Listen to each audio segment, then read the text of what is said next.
the end of May, I was carjacked in Minneapolis. I own a commercial contracting company, and we were working, I'm not going to give the location, somewhere in Minneapolis. And I was coming out of the building. We were working. We knew all along this spot was terrible. It's off East Lake Street in Minneapolis. They were selling drugs, prostitutes, broad daylight, had card tables out, sitting in chairs. For the 3 weeks I was working there, they didn't do anything about it. I called the governor's office 3 times. Not one time did one cop car go down that street. Finally, something happened. My car got carjacked. And about 2 weeks before that, my car was stolen from my commercial property. I had a car that I'd been working on for years that was stolen. Nothing done about it. So I'm coming out of the building, get out of the parking lot. Sure enough, this group of about 40 people that have been sitting there for about a month that I've been working there, selling drugs, prostitutes, having sex in the dumpster, behind the dumpster in a cage thing there, and not one thing was done about it. I didn't see one cop the whole time. I called the governor's office. Nothing happened.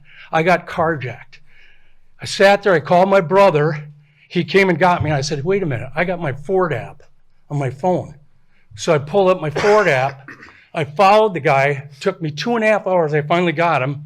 My wallet, everything was stolen. He filled up my credit cards, sold all my tools in the back of my truck. Finally, we caught him at a pawn shop in New Hope. I seen him coming into my car. I got him to the ground. I tackled him to the ground. I got him in a headlock. He bit me. His blood got into my bloodstream. And not one person did anything about it except film me the whole time this thing happened.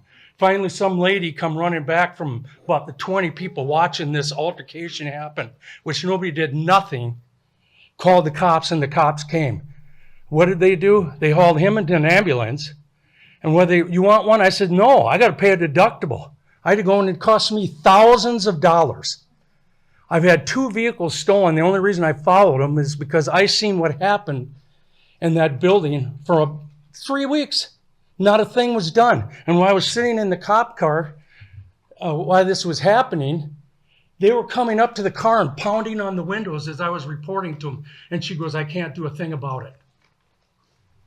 That's disgusting. And when a criminal keeps getting caught, what do? You wave her out farther. You're a known person there committing a crime in that area, so you're going to go out farther. So now they're coming out to Minnetonka. Because nothing, and I'm not blaming the cops. I get it. That's the worst job in the world right now. They get zero respect, but I just think that they're not doing nothing about it. I read in the paper last week, they're saying, oh, the crime's going down. Bull crap. I've been a contractor in Minneapolis. I've worked there for 38 years. It's horrific. I've had license plates stolen. Every time I turn around in the area, there's a encampment coming up. And the only time they'll clean that encampment up if something happens inside the encampment, like a shooting or a knifing or some crime within the encampment. They're not doing anything about it, and your governor's lying to you. I'm sorry. Well, it's a bunch of bull. I have three crimes committed on me within the last year. And the only reason I went after my truck, because I'm sure my insurance, I wouldn't even be able to buy insurance. Because I had one car they paid out, and every time I'd go to a city, because I followed them, you went pawn shop to pawn shop to pawn shop. Oh, we can't go there, that's Richfield. Oh, that's Bloomington. Finally, I just said, screw it, and I followed them. I seen them inside there. I put my brother's truck right behind them, and that was the only way you're going to get justice, is to fight back.